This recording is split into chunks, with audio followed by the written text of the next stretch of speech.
mais explorado na nossa cultura, vira pauta política também, né? Isso tudo é importante para que a igreja perceba que há posicionamentos culturais que são antibíblicos e há pautas políticas que são antibíblicas. E você não consegue estar do lado da cultura e de determinados partidos políticos sem negar a fé. É por isso que a gente vai tratar, tanto hoje pela manhã quanto à noite, sobre o homossexualismo, uma perspectiva bíblica desse assunto. Eu quero convidar você a abrir a sua Bíblia. Começamos aí em 1 Coríntios capítulo 6. 1 Coríntios capítulo 6, o apóstolo Paulo, ele é direto ao assunto, irmãos.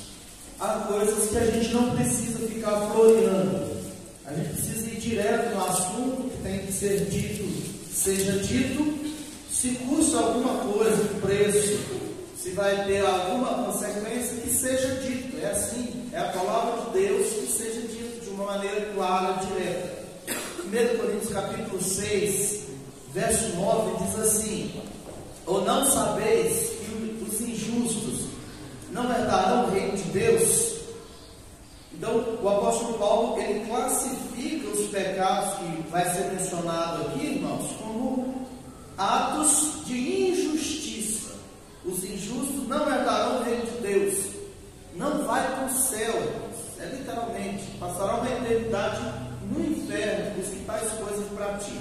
E ele enumera agora, ó: não vos enganeis, nem impuros, nem idólatras, nem adúlteros, nem efeminados, nem sodomitas, nem ladrões, nem avarentos, nem bêbados, nem maldizentes, nem roubadores herdarão o reino de Deus. Feche os teus olhos. Obrigado, Senhor, pela tua palavra, pela administração tão clara e direta da tua palavra. Que os nossos corações se apeguem a esta verdade, subscrevam unicamente a palavra do Senhor. Que a tua igreja, Deus, saia daqui cada vez mais com firmeza e convicção das verdades da palavra do Senhor, em nome de Jesus. Amém. Meus irmãos, Paulo diz, em especial dos efeminados e sodomitas, que são pecados que, como o próprio nome já diz, a razão de Deus destruir Sodoma e Gomorra eram esses pecados. E o pecado era tal, irmãos, que se tornou uma classificação a partir do evento de Sodoma e Gomorra. Então, efeminados e sodomitas se referindo a relações sexuais homossexuais, homoafetivas. Então, irmãos, a Bíblia diz que se não houver arrependimento desses pecados, se não houver mudança de vida, tais pessoas não entram no céu. Então, homossexualismo, irmãos, é uma depravação, é um pecado claro, é um relacionamento antibíblico e antinatural. Qualquer ser humano com um bom raciocínio ia perguntar como é que existiria uma geração a partir do relacionamento de dois homens e duas mulheres. Como é que dois homens casados, irmãos, engravidam? Como é que duas mulheres casadas conseguem engravidar? De tal maneira, irmãos, que o pecado nos emburrece. O pecado nos torna burro. Porque daqui a pouco a gente quer defender algo, irmãos, que a lógica diz que se meu pai, ao invés de casar com a minha mãe, se ele casasse com outro homem, não tinha. Não parece burro, irmãos? E só que o problema, irmãos, é que hoje, antigamente era assim. Homossexualismo era algo vergonhoso, não era algo para ser mencionado. Eu lembro que na época da minha infância, se você xingasse os meninos na escola desse nome, dava briga. Podia xingar de filho de alguma coisa, seu pai, sua mãe e tal, tá beleza. Mas se você xingou disso, dava briga. Hoje não, irmãos. Hoje as coisas mudaram. Hoje passou de combater para incentivar. E a última experiência que eu tive foi assistir Dragon Ball Super Hero. Aí tem um Deus lá que é super poderoso, que ele é o destruidor de mundos. O cara que ajuda ele lá é feminado. Se você escutar um cara conversando, que molhou, deu ruim. Se você assistiu, por exemplo, Os Vingadores, o último, há uma roda de terapia lá, depois do Thanos destruir o mundo, você tem um cara falando, eu perdi meu parceiro. Isso passa batido, infelizmente, na forma como nós, às vezes, consumimos a cultura.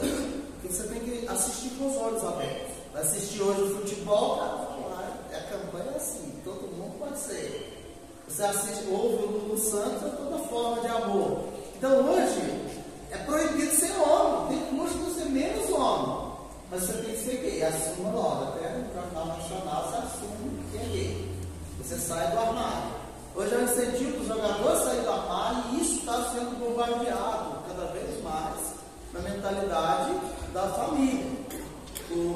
A última artimanha de Satanás, embora Peppa Pig já é uma prática por si só, desenho vivo, muito, ensina as crianças a ser desobedientes, ensina o mau comportamento, é uma porcaria. Eu sou da época de Dragon Ball, Thundercats, é outro nível, né? Até a Luluzinha, né? Até melhor do que Peppa Pig. Aí, irmãos, agora já tem o incentivo, já tem o flerte homossexual transpassando os desenhos das crianças. Então não dá para você soltar o seu filho com o celular na frente da televisão sem que você supervisione. Não dá para você assistir qualquer programa hoje, porque tudo tem que ter um homossexual. Todas as bandeiras grandes de empresas há um incentivo gigantesco ao homossexualismo. Hoje é proibido ser homem e ser mulher. Porque hoje homem e mulher são inimigos, né? Já reparou? Que o Satanás usou o feminismo para dizer para as mulheres que estão lutando contra os homens. Aí nós estamos contra as mulheres. Aí os homens também estão lutando contra as mulheres por causa do machismo. Enquanto que a estrutura bíblica é outra, né? Os homens cuidam das mulheres e das crianças. Nós damos a vida para cuidar, para proteger. Nós não estamos em guerra. Só que, irmãos, o problema é que muitas vezes a gente está acostumado a receber isso numa perspectiva mundana e a gente não sabe como lidar com isso. Por exemplo, se você tiver um filho, um irmão, um amigo, alguém da sua família, como é que eu posso lidar com isso? Porque, por exemplo, concluir isso que a gente já concluiu da leitura de 1 Coríntios 6, a gente já concluiu, né? Que o homossexualismo é pecado, é um relacionamento antibíblico, antinatural, e que não vai entrar no céu um homossexual. Não entra. Não é salvo, não existe salvação para um homossexual, a não ser que a salvação lhe alcance e ele abandone esse pecado. É nessa perspectiva. Então não tem como eu abrir uma igreja inclusiva e dizer que o pastor é gay, os membros podem ser gays se quiser. Não tem como, irmãos, não tem como. E é interessante porque isso aí a gente já conclui, mas muitas vezes a gente não sabe ir além disso. Vocês já pararam nisso? Tá, pastor, como é que eu faço? Lá em casa tem alguém assim? Como é que eu faço, pastor? No meu trabalho tem alguém assim? Então, como é que a gente precisa não somente ter uma perspectiva bíblica, mas como é que você pode ser um suporte como povo de Deus, como cristão, para ajudar alguém a ser liberto desse pecado que está travando essa luta, essa guerra? Porque não adianta, irmãos, a gente só dizer que é pecado. Porque, por exemplo, a Bíblia diz que Jesus é a solução de Deus para todo pecado. O único pecado que Jesus ele não vai resolver, porque Deus diz para ele não orar, porque não tem perdão, é a blasfêmia contra o Espírito Santo. Então, nesse sentido, irmãos, é o único pecado que o próprio Deus nos ensina na sua palavra, a gente não orar, que não há esperança de salvação e de perdão, a blasfêmia contra o Espírito Santo. Agora, todos os outros pecados, irmãos, Cristo, Ele é a resposta, tá? Então, a minha perspectiva é treinar você para se posicionar como cristão e oferecer nessas circunstâncias a resposta da palavra de Deus, para você fortalecer a sua confiança na poderosa palavra de Deus, no Evangelho, que é a mensagem de libertação e salvação para aqueles que estão cativos. E prosseguindo, irmão, irmãos, eu quero trazer aqui uma perspectiva de Tiago. Abra sua Bíblia em Tiago, para nós começarmos a fazer um diagnóstico do coração. E você vai perceber, irmãos, que a partir do diagnóstico de Tiago, há algumas falas culturais que não passam no DNA bíblico, na análise, no raio-x das Escrituras. Tiago, capítulo 1, verso 14 e 15, irmãos. Diz assim, vamos ler juntos aí, vamos lá. Ao contrário, cada um é tentado pela sua própria cobiça, quando esta o atrai e seduz. Então a cobiça, depois de haver concebido, dá à luz o pecado, e o pecado, uma vez consumado, gera a morte. Olha só, irmãos, Tiago está dizendo que o ser humano, todo ser humano, ele precisa ter cuidado com os seus apetites, com as suas cobiças, porque se ela controlar o indivíduo, o resultado é morte. A grande questão aqui, irmãos, é lidar com esses desejos do coração. E aqui nós estamos direcionando mais especificamente o desejo do coração para o desejo que o indivíduo tem de ter um relacionamento sexual com pessoas do mesmo sexo. Percebeu que muda a nossa percepção das coisas? É desejo. Assim como, por exemplo, é natural que um menino, como diria Leninas, um menino homem, ele cresça e sinta um desejo natural por ter um casamento e ter uma relação sexual com uma menina mulher. Fica melhor, né? Menino homem, menina mulher. Isso é natural, irmãos. É natural. Só que Deus normatizou que esse desejo dele pode acontecer, não ser nutrido antes do casamento, mas ele pode acontecer e ser nutrido, ser saciado no casamento. Assim como você precisa lembrar de Jesus dizendo isso, lá no Sermão do Monte, Jesus falando sobre o adultério, ele diz que um adultério, ele já é um pecado que foi cometido quando no coração a pessoa desejou ter uma relação sexual com alguém que não é o seu cônjuge. Ele já adulterou. Ele não precisa consumar o fato. Então, isso, pegando esse gancho da aplicação, trazendo isso para o coração daquele que diz que é homossexual, que tem um desejo por ter uma relação com alguém que não é do mesmo sexo.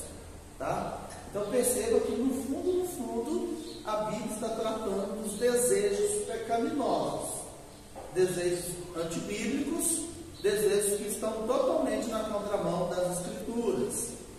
E o resultado é sempre o mesmo. Desejos desordenados, por exemplo, perceba a patologia, desejos fortes dão a luz ao pecado e o pecado resulta em morte. Desde o início, irmãos, a serpente explorou os desejos lá no jardim do Éden. Lembra que a serpente vai mostrar para Eva o fruto, vai provocar o coração de Eva, dizendo: não é bem assim, você não vai morrer. E a Bíblia diz então que Eva viu. Esse ver, irmãos, não é só de olhar, de perceber as coisas assim, o panorama das coisas. Será que Eva nunca tinha olhado para aquela árvore? Será que ela não tinha assim, tanto de cabeça baixa, ela nunca tinha percebido? Deus orientou para não comer, será que ela nunca tinha visto? Só que agora ela viu com um desejo diferente. Sempre esteve, irmãos, aquele fruto ali. Mas agora a serpente sagaz provoca o desejo do coração. Satanás continua, irmãos, seduzindo os homens. Satanás continua provocando os desejos do coração. Satanás hoje, irmãos, ele não somente provoca, como por causa dos meios de comunicação, você tem muita visibilidade e você tem defensores desses desejos do coração. Portanto, você ouve as pessoas dizerem assim: o importante é ser feliz. O que deixou Eva feliz foi desobedecer a Deus e comer o fruto proibido. Era tudo que ela queria. O importante é a autorrealização.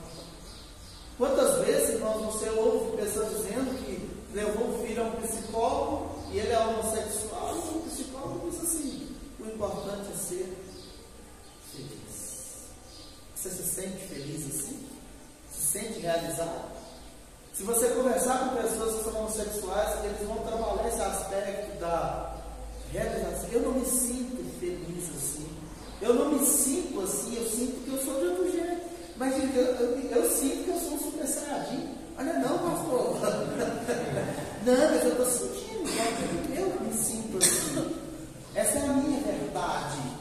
Então a gente precisa ter cuidado, irmãos, porque quando a gente tira o fundamento das Escrituras, a gente resume as coisas em sentir e fazer o que eu quero, o que o meu coração quer. Então cuidado que o meu e o seu coração é desesperadamente corrupto, ser seduzido pela serpente resultará em morte, como resultou lá no jardim. Outro aspecto que eu preciso relembrar aqui, irmãos, é que desde a queda, a inclinação natural do homem foi desviada do domínio de Deus para beneficiar as ordens dos seus próprios desejos. Nessa discussão toda, irmãos, e lamentavelmente até entre muitos que se dizem crentes, nessa discussão toda, ninguém subscreve a Bíblia, cita a Bíblia e obedece a Bíblia. Porque Satanás conseguiu, irmãos, fazer com que eu e você, fazer com que o ser humano se desvie do domínio de Deus para ficar debaixo do domínio dos próprios desejos. O Russell Murray, ele diz o seguinte, que o todo das Escrituras e da tradição adverte a igreja contra seguir o caminho dos seus próprios apetites, um caminho que nos consome até a morte. Se você ler com discernimento a Bíblia e a história da igreja, você vai perceber que todas as vezes que o ser humano deu vazão aos desejos do seu coração, o caminho foi sempre de morte, de desgraça e miséria. Percebemos ainda, irmãos, que nós como igreja precisamos ter um entendimento mais sólido dos desejos e da forma como o meu e o seu coração é enganado por esses desejos. E eu preciso considerar algumas coisas a vocês. Olha só, ministrar a homossexuais, no caso é o papel da igreja, por exemplo, poderia entrar um homossexual na igreja, como seria? Como seria a sua reação se entra um homossexual e senta do seu lado? Porque muitas vezes, irmãos, nós estamos tão alienados que achamos que, por exemplo, não pode entrar alguém assim para assistir o culto. Uma prostituta não pode entrar para assistir o culto. Primeiro ela tem que colocar uma roupa melhorzinha. O homossexual tem que primeiro mudar a sua roupa. Não. É por isso que as portas ficam abertas. Todas as pessoas podem entrar e assistir o culto. Aqui não é um lugar, não é uma feira livre.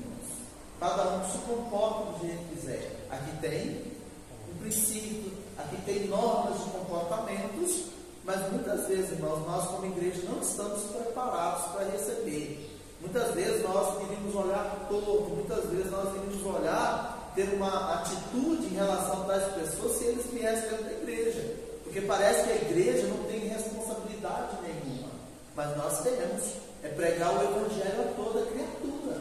Não é selecionar criaturas para pregar o evangelho. E é por isso que ministrar homossexuais, ele começa com o entendimento de quantos seres humanos são propensos a serem enganados por seus desejos.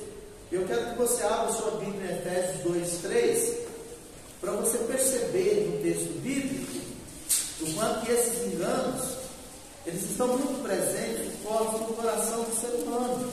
Paulo diz assim: entre os quais também todos nós andamos outrora, segundo as inclinações da nossa carne.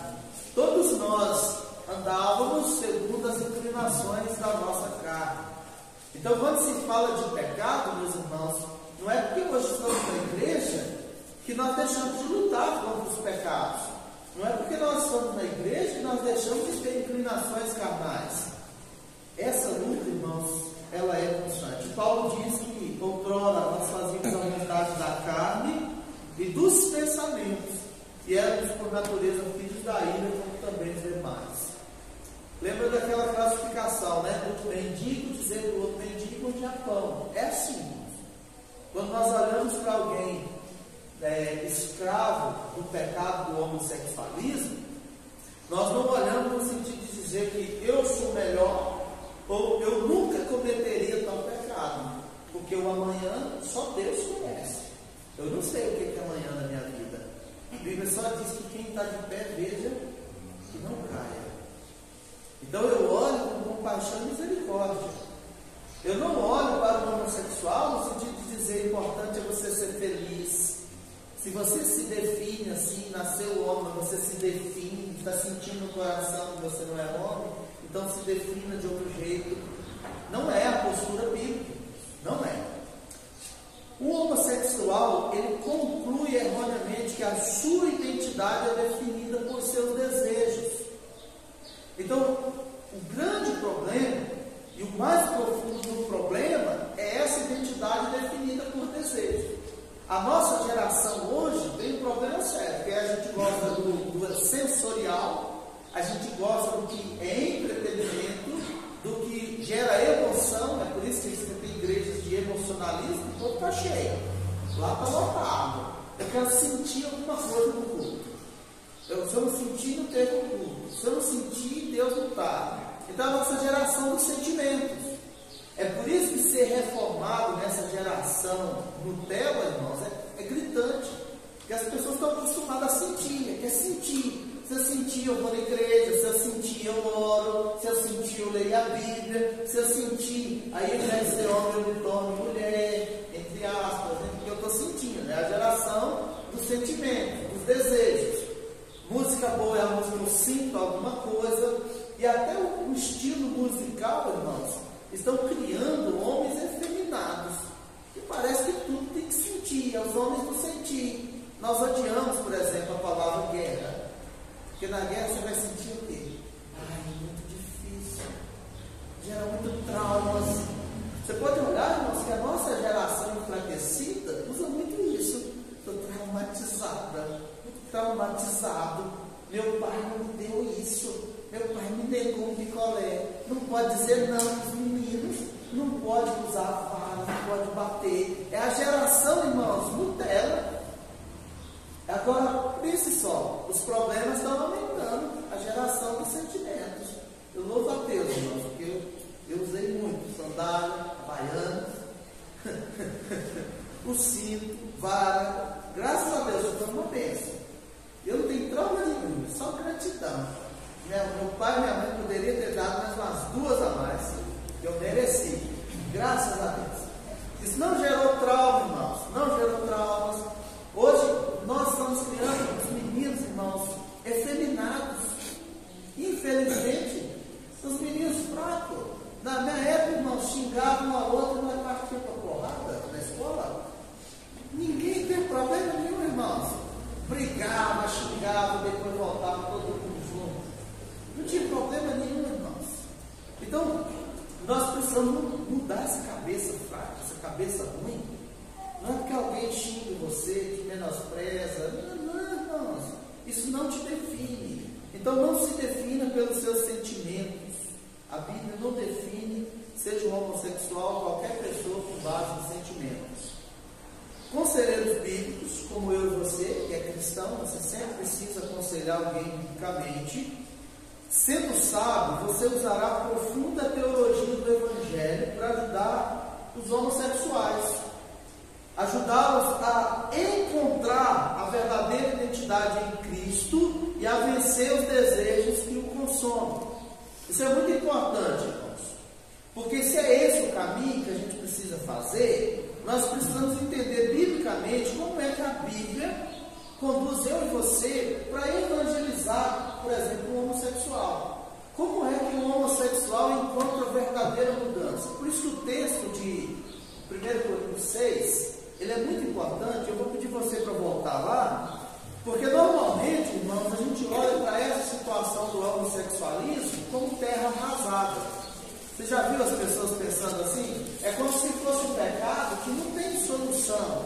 É como se fosse um pecado, irmãos, que não tem mais resposta de Deus, não tem mais uma tratativa bíblica. E olha o que Paulo diz, irmão, no versículo 11. Versículo 11. Tais fostes alguns Meus irmãos, na época do apóstolo Paulo, lembrando o contexto, a igreja de Corinto, ela foi plantada numa cidade profundamente impactada, profundamente transformada pela cultura grega. Você lembra aí do Alexandre o Grande? Você lembra do helenismo? Vocês já estudaram isso na escola? Então a Bíblia também é um livro histórico, acontece no período histórico. Então os gregos dominavam e eles impunham a cultura grega. Isso foi um aspecto bom que unificou a língua grega. Jesus chegou e encontrou a língua grega difundida, e isso facilitou muito a comunicação do Evangelho. Não tiveram que fazer um grego básico para pregar o Evangelho, né? Mas a cultura grega trazia consigo, irmãos, a devoção aos deuses gregos, a mitologia grega. E um dos deuses que era adorado, irmãos, era Apolo. Lembra da expressão? A pessoa olha e fala, são deuses gregos. Quando eu chego da academia, eu olho para mim, são quase um deus grego.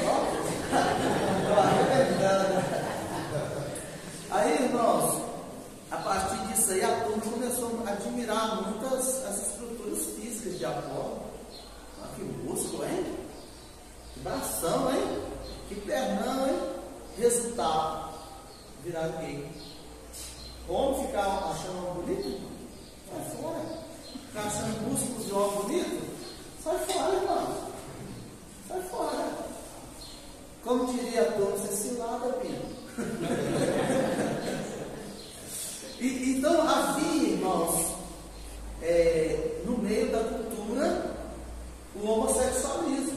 Havia na cidade de Corinto, irmãos, homossexuais. Só que Paulo evangelizou, irmãos. Paulo pregou o evangelho indistintamente. Paulo não estabelece, irmãos, cota especial para essa turma. Ele tem que tratar de uma maneira diferente. Pecado é pecado, irmão. Só tem um caminho bíblico para tratar o pecado. E Paulo pregou e confrontou o pecado sem distinção, irmãos. Sem classificar um como sendo mais terrível que o outro. Pecado é pecado. A solução é a mesma. A pregação do evangelho é a mesma. E todos são chamados ao arrependimento e fé. E Paulo, irmãos, começa a tratar isso no meio da igreja. E ele relembra isso pelos próprios irmãos. Tais fostes alguns de vós, mas vós vos lavastes, mas fostes santificados, mas fostes justificados em nome do Senhor Jesus Cristo e no Espírito do nosso Deus. Isso aqui, Paulo está dizendo, irmãos, que a conversão é o caminho de libertação do homossexualismo. Qual é o segredo da mudança, irmãos? A pessoa tem um encontro salvífico com Cristo. Então, pastores homossexuais, igrejas homossexuais, irmãos, está precisando de conversão. Não é porque tem uma estrutura de igreja. Hoje já tem no Brasil igreja do diabo também, igreja de Satanás, tem um monte de igreja. Não é porque tem um nome de igreja que é, tá? Aqui o assunto, irmãos, tem a ver com conversão, com transformação verdadeira. O segredo da mudança, irmão, na perspectiva bíblica para o homossexual é a conversão. Então, há dois aspectos aqui, irmãos. Até aqui a gente está tentando mostrar a vocês como lidar na perspectiva de alguém que não seja crente, que alguém que está nesse caminho. Como você mostrar a esperança de transformação para alguém que está nas trevas do homossexualismo, para alguém que está perdido no homossexualismo. Tá bom? Estão conseguindo acompanhar aí? Beleza. A mensagem de esperança, irmãos, para o homossexual está lá em Romanos 4 e 5. É a mensagem de esperança para todos nós miseráveis pecadores.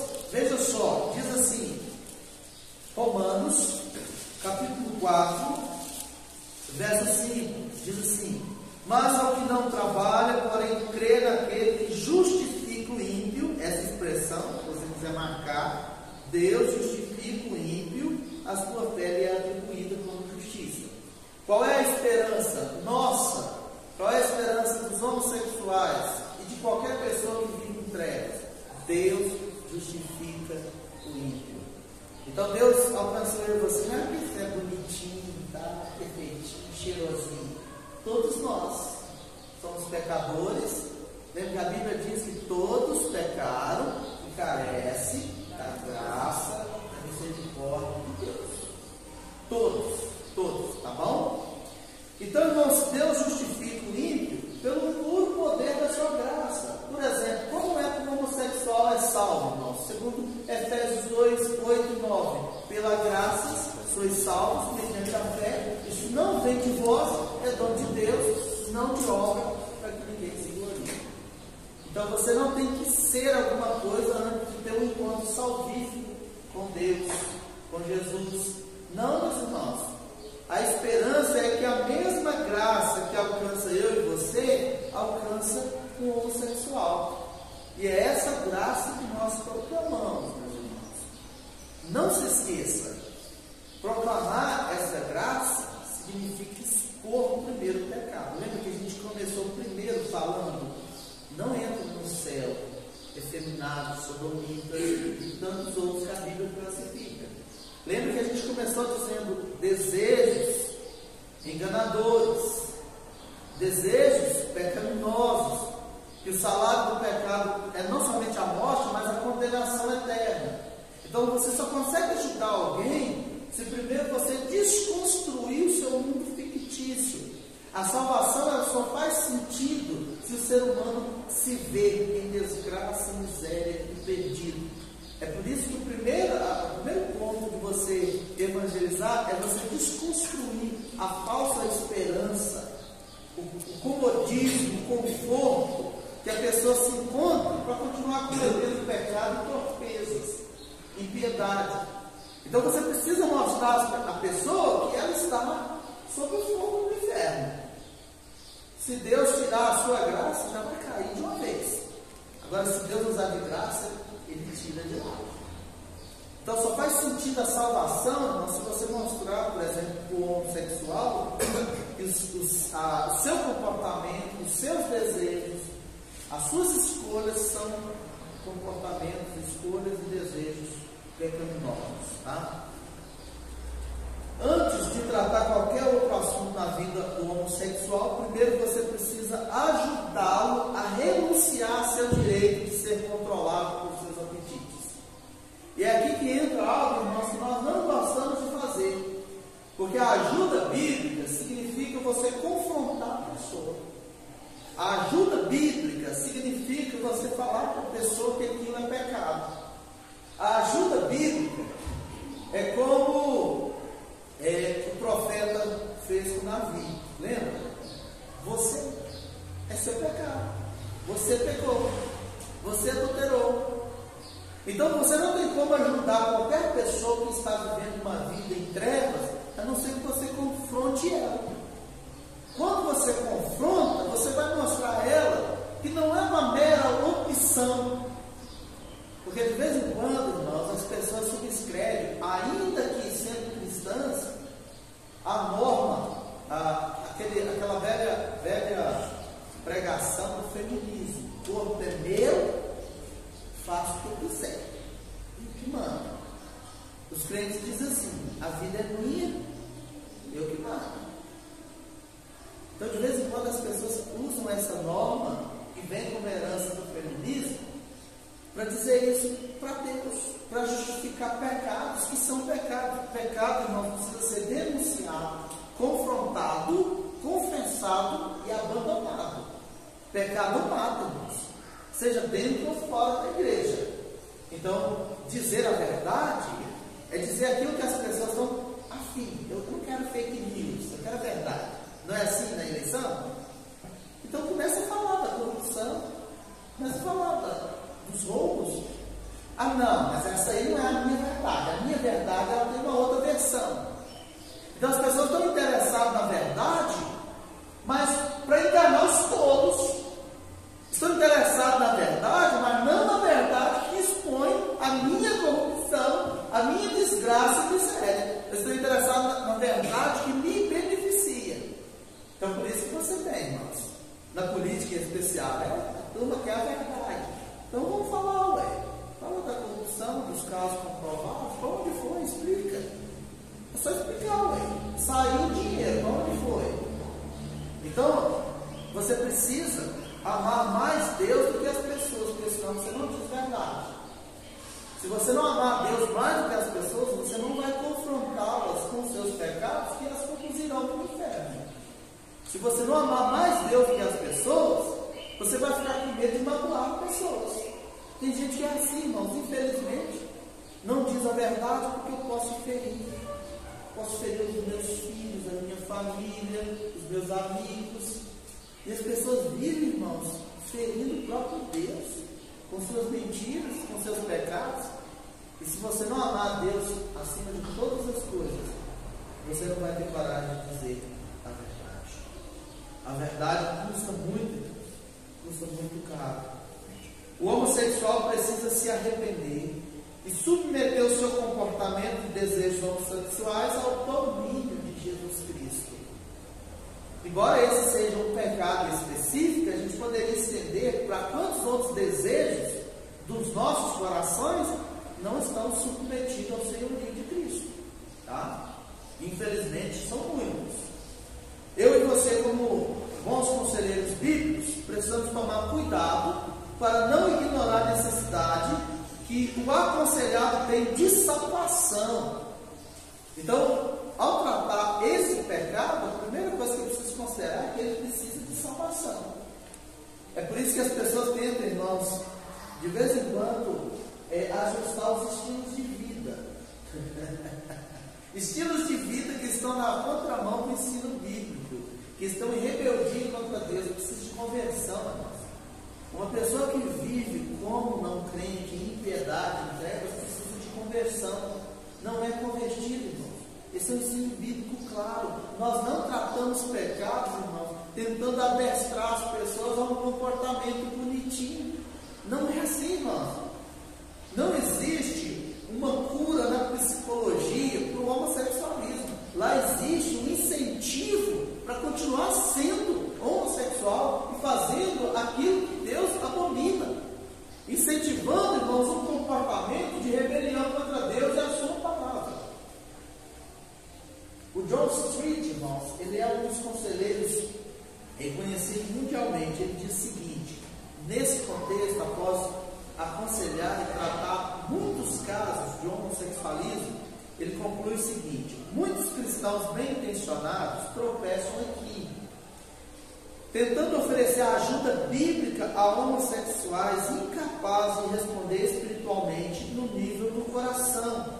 Isso leva ambos ao desânimo e à frustração. E eu creio que nesse nível superficial, muitos pais, muitos familiares, muitos amigos, muitos cristãos, eles tentam ajudar pessoas com envolvimento com essa área. Porque no fundo, irmãos, a gente acha que citar uns versículos bíblicos aleatórios, assim, dizendo, ó, você tem que abandonar isso, Deus criou o homem e a mulher, a gente acha que só isso já basta. A gente quer meio que adestrar a pessoa a um novo caminho, e ela, só pelo adestramento, ela abandona o pecado. Não é assim, irmãos. A pessoa que está no comportamento de rebelião precisa de evangelização, de salvação. Você precisa conduzi-lo a Cristo. A única maneira de haver mudança verdadeira no comportamento, no pensamento e no coração é se nascer de novo. É salvação. Então muitos estão desanimados porque estão lutando com as armas erradas. Muitos estão, irmãos, frustrados porque não entenderam que o problema, no fundo, é falta de conversão verdadeira, falta de salvação. Mas até aqui a gente está falando de salvação, né? Mas tem sempre um mais ao longo do caminho, né? Eu imaginei, talvez tenha uma pergunta, tem mais. E eu vou pedir vocês para ler, vamos lá. Mas enquanto há um cristão verdadeiro que se arrependeu do seu comportamento homossexual e ainda luta com desejos que ele não quer ter com pessoas do mesmo sexo, porque o Evangelho oferece a essas pessoas. Veja, houve uma mudança. Primeiro a gente lançou um alicerce bíblico para mostrar tal comportamento é pecaminoso, tais pessoas precisam de conversão. Beleza. Aí converteu. Imagina que você evangelizou alguém e veio para a igreja. O problema já está resolvido, é a nossa infantilidade. Você acha que a pessoa estar na igreja já resolveu os problemas do pecado. Então isso acontece, irmãos, com o homossexualismo, que em suma, a gente vai tratar a questão da sexualidade. Mas você poderia ter outros casos que talvez você nem tenha tanto conhecimento, mas também acontece. Por exemplo, uma pessoa viciada em pornografia. Ela teve um encontro com Jesus e se converteu. Acabou a luta, irmãos? Não. Eu e você, acabou a nossa luta contra os nossos pecados? Contra o velho homem? Não, irmãos. Então, a grande questão é que a gente não consegue colocar as coisas no devido lugar e entender que, por exemplo, uma ajuda completa para alguém que luta com esse pecado não é só evangelização e ela entregar a vida para Jesus e ela ser salva. Você precisa do processo de santificação, mortificar o velho homem com seus hábitos e se revestir do novo. Por exemplo, se você lembrar de Efésios 4, você vai perceber que Paulo fala isso, gente. Quem furtava não furta mais, antes trabalha. Então você precisa, irmãos, continuar o trabalho, continuar o discipulado, continuar o crescimento, continuar a santificação. É por isso que você encontra no meio da igreja muitos pecados, e é assustador quando você vai cavando esses pecados, continuam no meio da igreja, porque faltou o processo de santificação.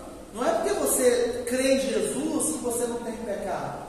Não é porque você crê em Jesus que você não precisa continuar lutando com o seu pecado. Você precisa continuar da forma bíblica lutando com esse pecado.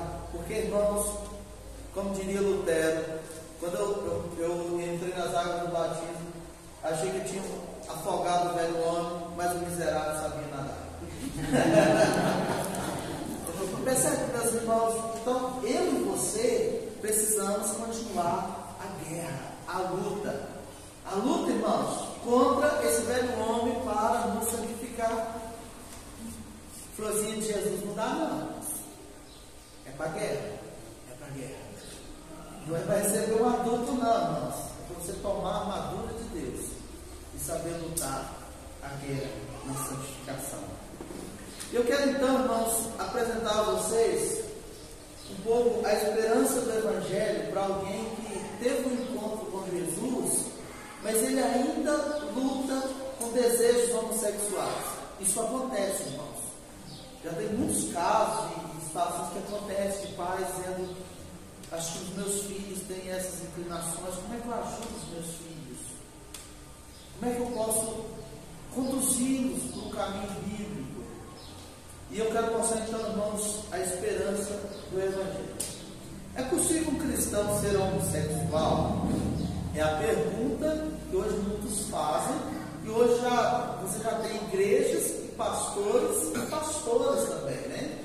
Porque você tem pastoras lésbicas, só olhar na internet, você tem um monte, pastores gays, igrejas inclusivas, você tem hoje teólogos que outrora eram firmes na Bíblia, que entraram no liberalismo teológico e hoje as suas igrejas são igrejas inclusivas.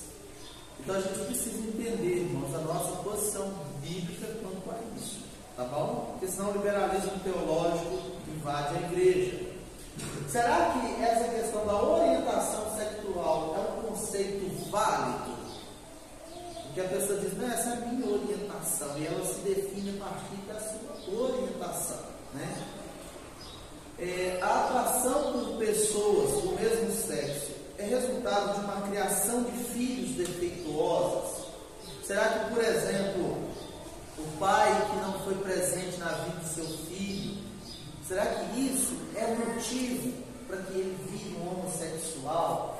Será que uma criança que passou por um abuso sexual, isso é motivo para virar homossexual? Isso justifica a homossexualidade? Será que o condicionamento cultural, se Dragon Ball Z inteiro virar homossexual, meu filho assistir, será que se ele assistir mais vezes, vai virar homossexual? Por exemplo, não quero que meu filho assista isso por causa do homossexualismo. Aí você vai na praça da alimentação do shopping, você encontra a cena ao vivo. Você vai no parque da cidade, você encontra a cena ao vivo. Então, pastor, nós vamos fazer um gueto gospel, uma bolha. Meus irmãos, os nossos meninos estarão encantados com isso. Os nossos filhos verão esses casos. Os nossos filhos irão transitar no meio dessa situação, lembrando a oração de Jesus. Jesus orou, Pai, não nos peças que nos tire do mundo, mas nos livre do mal. Então os nossos filhos precisam ser instruídos, treinados. Se coloquem do lado deles, dos seus meninos, e ensinem o caminho de Deus, porque Jesus continua intercedendo pelos seus, para livrá-los do mal. As influências do ambiente. Será que, por exemplo, a escola, qual é o impacto, a influência da escola sobre o pensamento dos meus filhos? Já parou para pensar que a gente confia os nossos filhos 5 dias por semana na mão de alguém que a gente talvez nem conheça? 5 dias. E quantas horas? Benjamin estuda das 7h15 até 11h15. Quanto tempo? A gente tem que saber o que rola lá na escola. A gente tem que saber o que eles aprendem. Como Benjamin, eu pergunto todos os dias: o que você aprendeu hoje? O que a professora falou hoje? O que aconteceu? Porque eu estou interessado em educar o meu filho, mas eu estou interessado que, como está fresco na sua memória, ele vai me dizer o que ele ouviu, o que ele assimilou. Então a gente precisa se preocupar com isso. A questão dos genes gays. Eu nasci assim. Embora seja homem, mas eu nasci com essa inclinação, com esse genes. Será que isso é justificativo? Ou a soberania de Deus? É possível então uma mudança verdadeira? Infelizmente, irmãos, felizmente, não infelizmente, felizmente o Evangelho tem uma quantidade suficiente de respostas, e a gente precisa conhecer mais a fundo a Bíblia. Além disso, o próprio Evangelho oferece todos os recursos que o cristão precisa para experimentar uma mudança real e duradoura. E a primeira mudança oferecida pelo Evangelho, irmãos, é o quê? A identidade.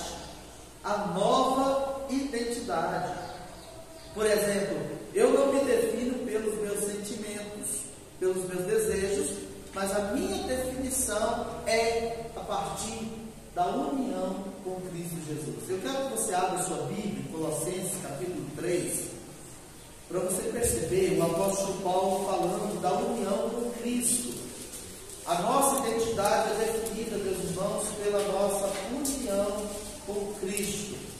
Em Colossenses capítulo 3 diz isso: portanto, se fostes ressuscitados juntamente com Cristo, buscai as coisas lá do alto, onde Cristo vive, assentado à direita de Deus.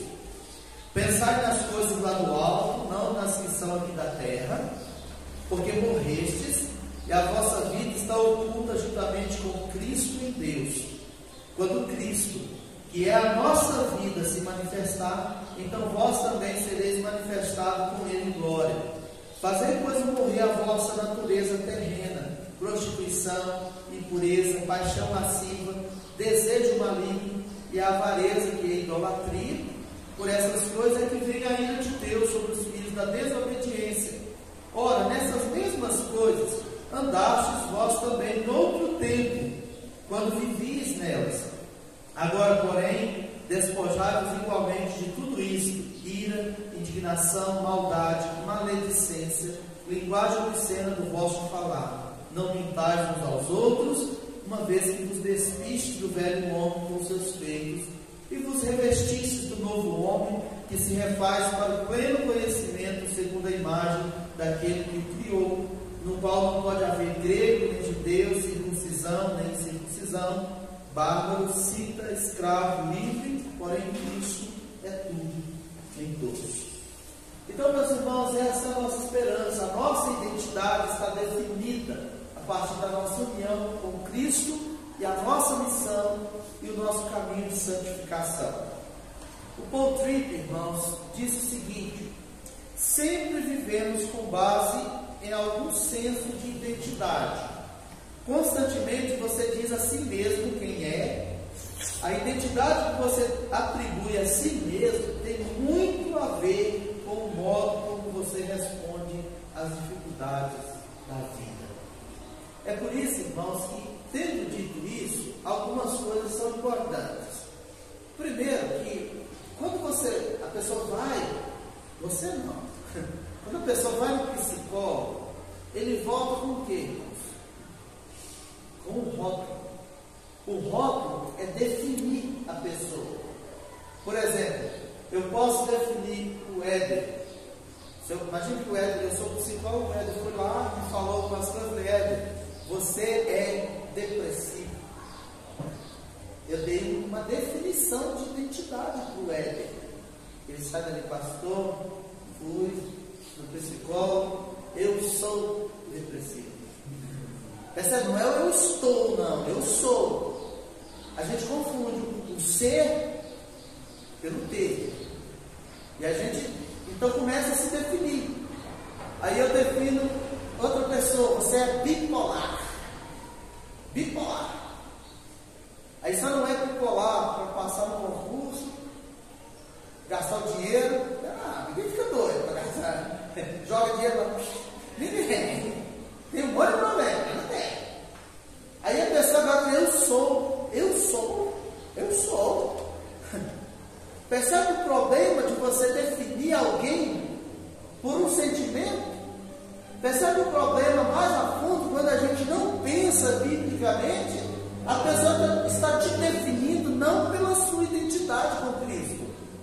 Então, irmãos, os nossos sentimentos, desejos, as nossas emoções, os nossos problemas não nos definem. Hoje as pessoas aplaudem a psicologia que faz exatamente o que a Bíblia condena. Lembra, por exemplo, da Noemi dizendo, não me chama de Noemi, porque eu não tenho nada de alegria aqui, me chama de Mara, porque eu sou azedo, amarga, eu sou bicuda. Então a gente precisa ter cuidado, porque a gente aceita, irmãos, as pessoas nos definirem, e eu não aceito ninguém me definir. Quem me define é Cristo, é a Bíblia, é a minha união com Ele que me define. O que diz que é pecado, o que diz que é problema que Deus resolve, é que Deus resolve, eu creio nisso, a minha identidade está em Cristo. Agora, cuidado quando as pessoas começam a colocar esses rótulos, se definindo. É ansioso, está com síndrome de tal, você é assim, você é assado. Eu sou nova criatura, e você também. Então, o mesmo argumento de autodefinição, a pessoa diz, eu me defino assim. Eu nasci assim, mas eu me defino desse jeito. É tirar Deus do trono e entronizar os homens e submeter a definição dos homens. Isso é um problema sério.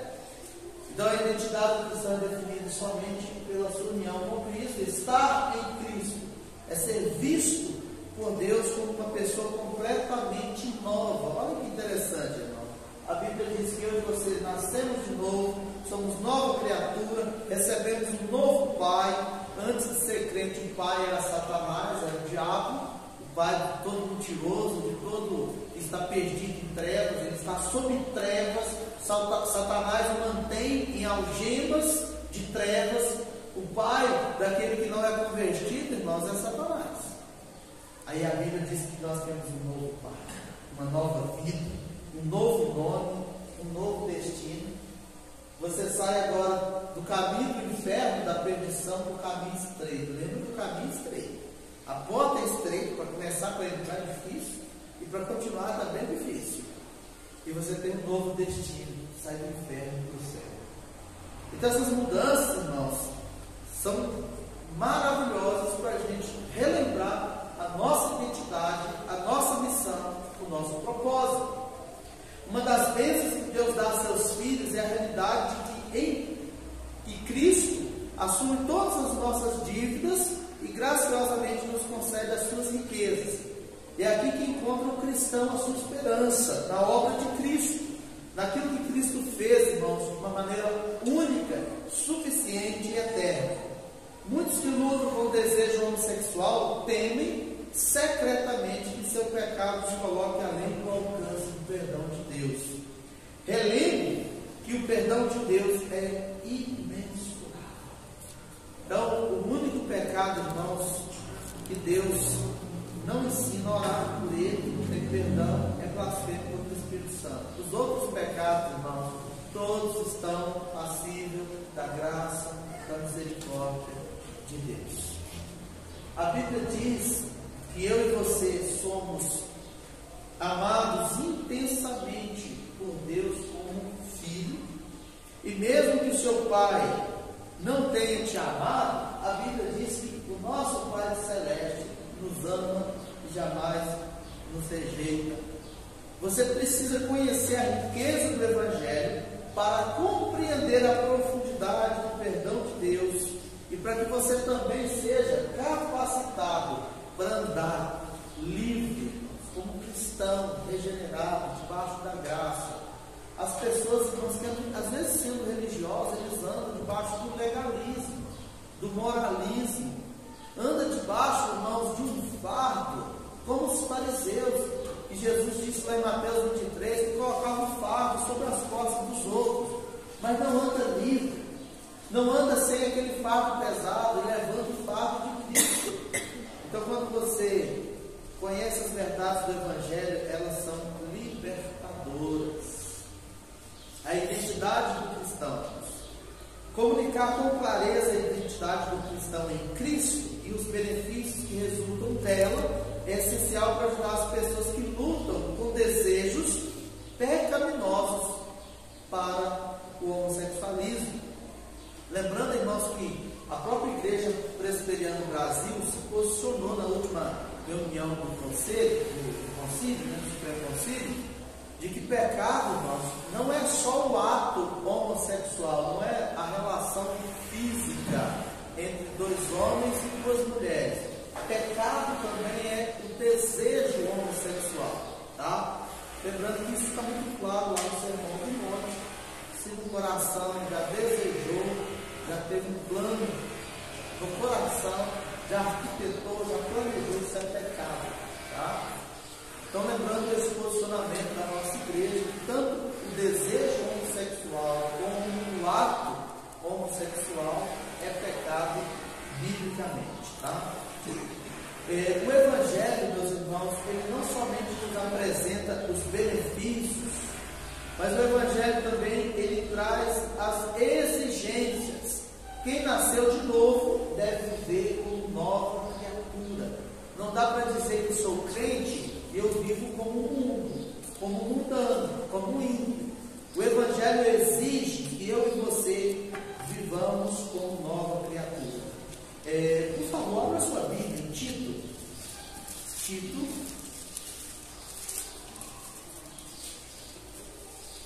Tito capítulo 2, está logo à frente aí, um pouquinho mais, né? Passa Timóteo, né?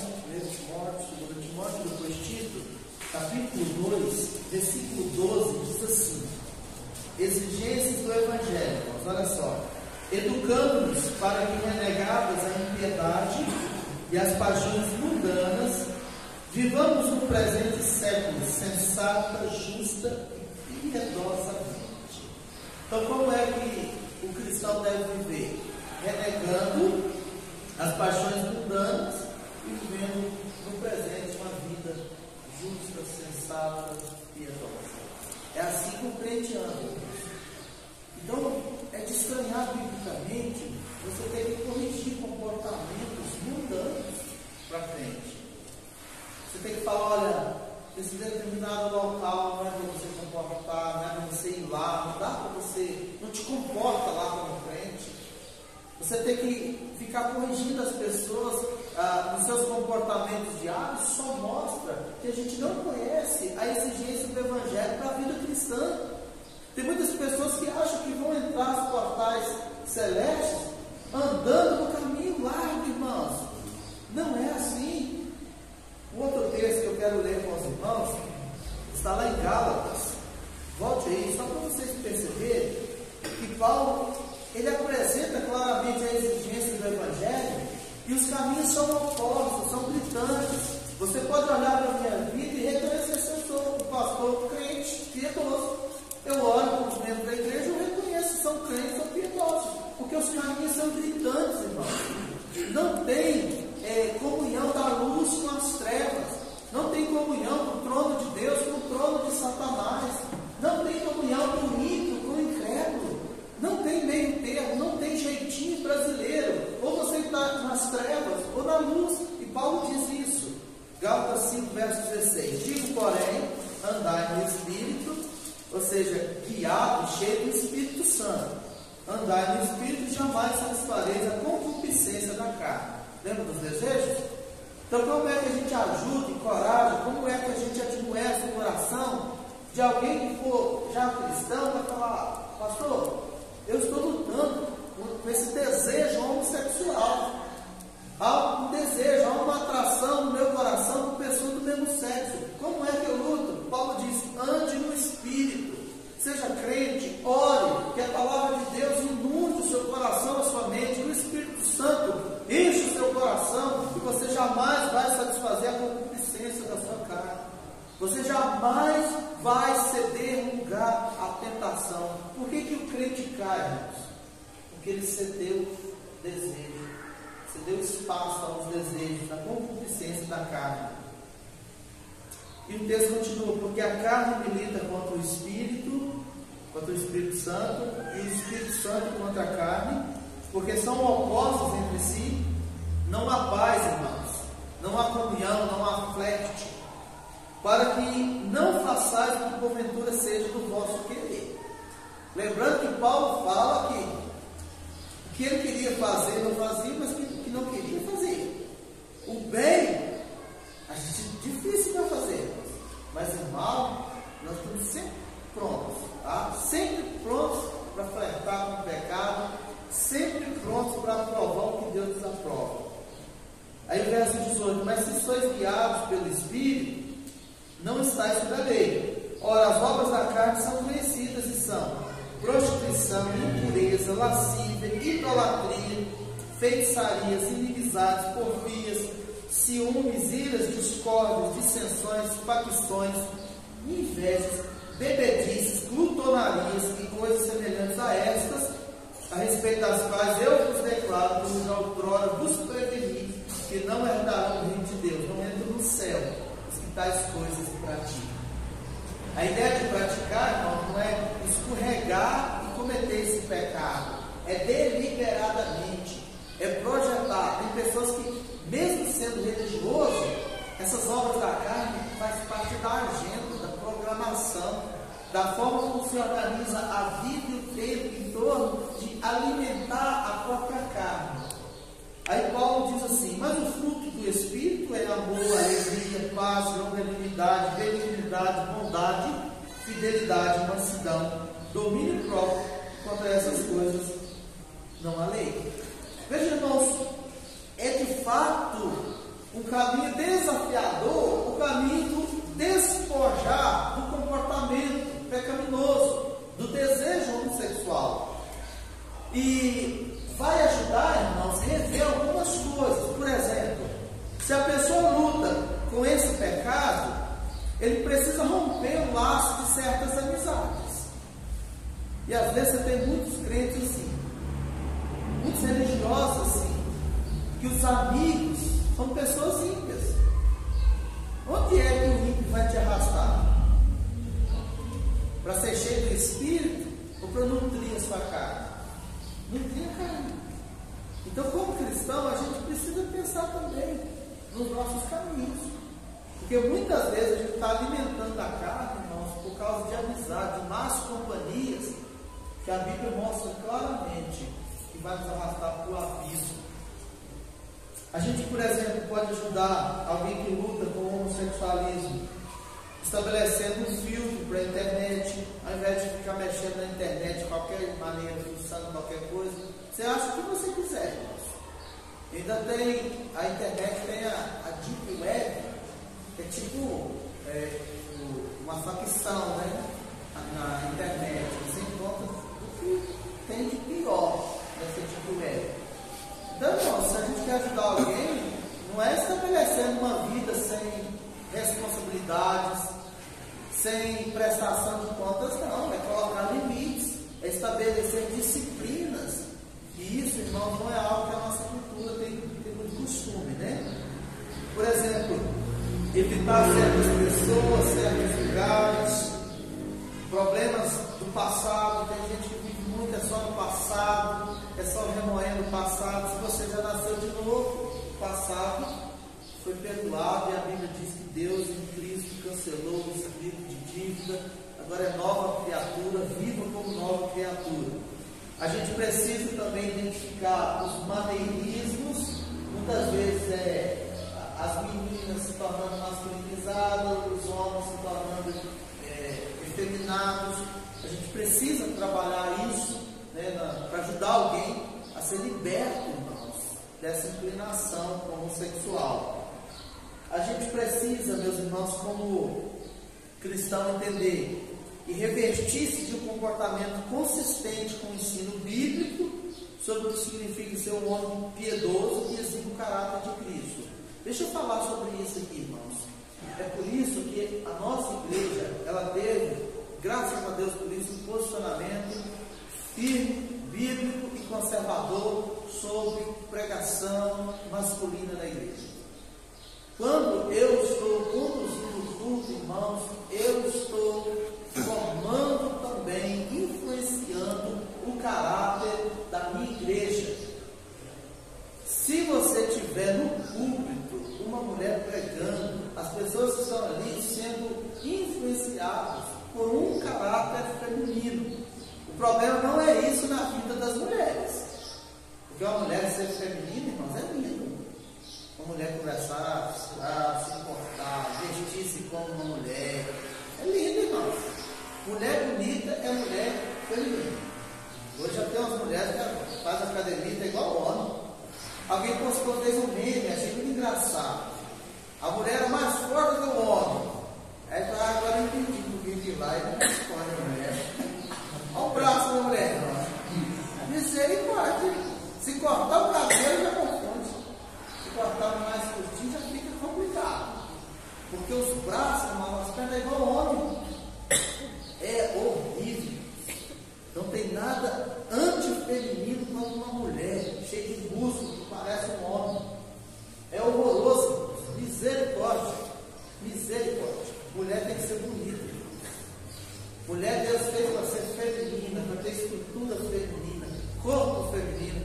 É visível. Você olha uma mulher e olha um homem, você é visível. Visível. A diferença é gritante.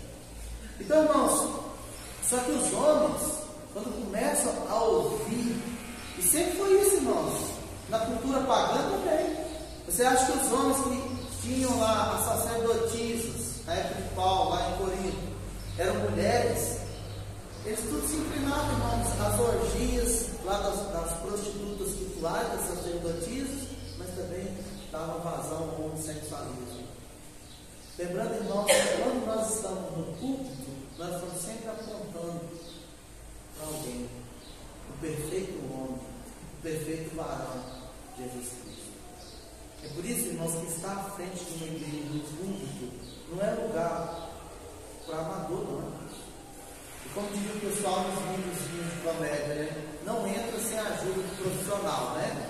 Subir no púlpito, irmão, não é lugar para criança, não é lugar para pessoa despreparada. Quando a nossa igreja reafirmou liderança masculina como ensino bíblico, irmãos, confessional, conservador, nós estamos, irmãos, preservando a igreja, preservando as famílias, nós estamos valorizando a formação e a influência da igreja para o caráter masculino, como Deus ordenou na sua palavra.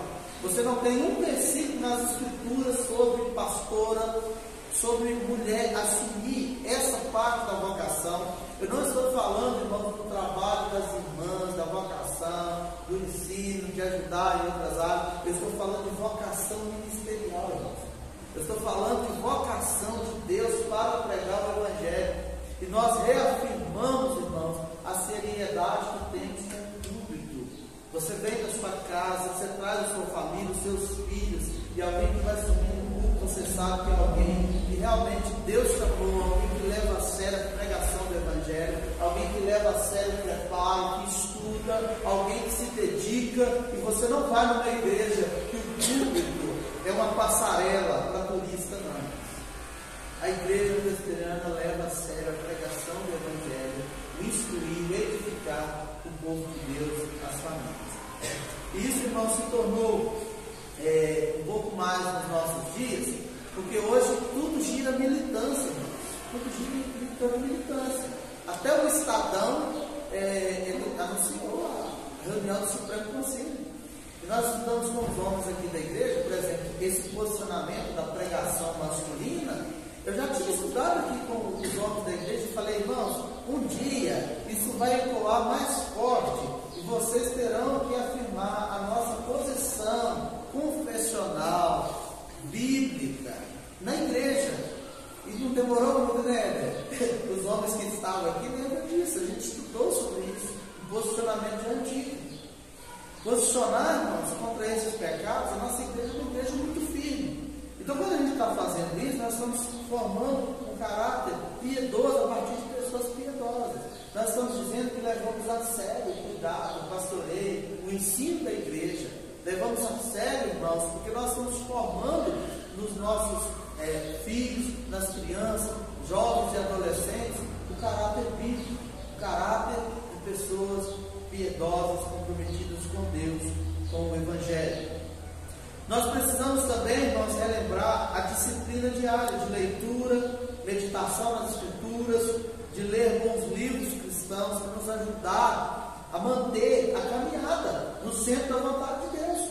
Nós precisamos resgatar, irmãos, leituras, reflexões, meditações sobre os atributos de Deus, porque tudo isso impacta, transformando o seu coração, transformando o coração daqueles que têm inclinações ao homossexualismo e, de fato, reafirmando a nossa identidade como povo de Deus. E eu quero só pontuar rapidamente, irmãos, algumas coisas. Por exemplo, o Eduardo Welch, no finalzinho, ele diz assim: a maioria dos pecados opera em um nível que nós não sentimos que os escolhemos conscientemente. Para usar uma linguagem do Antigo Testamento, o nosso pecado pode ser não intencional, mas isso não nos torna menos responsável, tá? Porque de vez em quando algumas pessoas dizem, não, mas eu não tive a intenção, mas você ainda continua sendo pecador e responsável pelo que você disse que não teve intenção. O Neto é advogado, ele sabe, peguei o carro, não tive intenção de matar 5 pessoas na faixa. Sou ou não responsabilizado, Neto? Como é que é a responsabilidade, como é que é o nome? Culposo, né? Isso, culposo. Então, se você é culposo, o outro é doloso, né? Então, se você é um pecador culposo ou doloso, você é culpado. Você é culpado, tá bom? Deixa eu só pontuar mais algumas coisas e eu quero encerrar com vocês, tá bom? Primeiro, irmãos, que esse é o grito atual, né? O que as pessoas querem hoje? Liberdade. As pessoas querem liberdade, irmãos, para viver uma vida de que jeito? Libertinagem. As pessoas não querem liberdade, irmãos. Elas querem a libertinagem.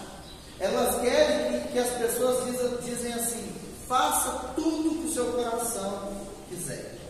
Mas a nossa liberdade em Cristo, irmãos, é para sermos igual a Cristo. Eu gosto de Efésios, como Paulo disse que ele nos escolheu antes da fundação do mundo para sermos santos e irrepreensíveis. Qual é a liberdade que eu e você temos na vida cristã? Para ser santo e irrepreensível. Não é para ser humilde, irmãos. Não é para ser mundano. Não é para amar as obras da carne, é para ser crente, piedoso. Então a liberdade cristã não é para nutrir os desejos do meu coração, não, irmãos. É para fazer a vontade de Deus. A luta, irmãos, está sempre aqui, ó. A luta do coração e o querer. Nesse texto, Jesus diz que do coração procede. Aí ele fala prostituição, homicídios, adultério. É do coração, é a luta do coração. É a terra que eu não conheço, que você não conhece. É a terra que o psicólogo não conhece. Chega lá no psicólogo e fala assim: o que está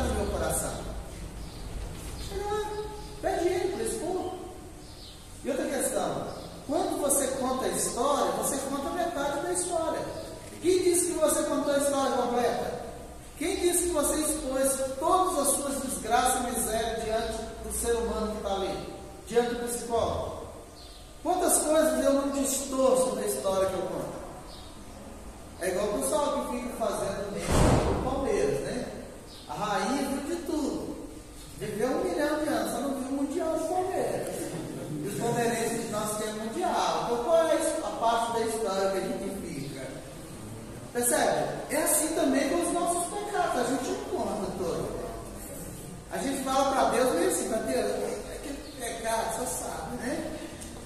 A gente confessa os nossos pecados. Senhor, perdoa todos os nossos pecados. Porque a gente não está sendo tão sincero, irmãos, tão específico com os pecados, em tratar esses pecados.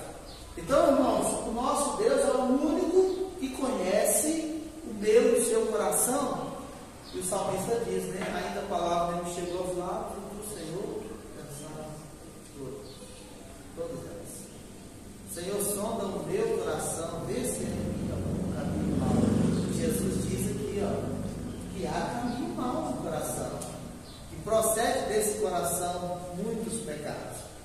Então, irmãos, as tentações surgem nos desejos do nosso próprio coração. Essas tentações pecaminosas, elas precisam ser identificadas, confessadas e substituídas. Você percebeu que há um processo, irmãos? Confessa, identificar, confessar e substituir. Você nunca está vazio na vida cristã.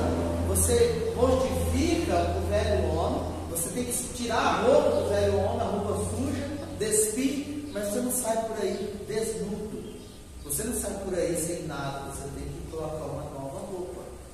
Você crucifica algo, mas você enche o seu coração da palavra, habite ricamente em vós a palavra de Cristo. Você enche o seu coração do Espírito Santo, porque senão você não vence a luta.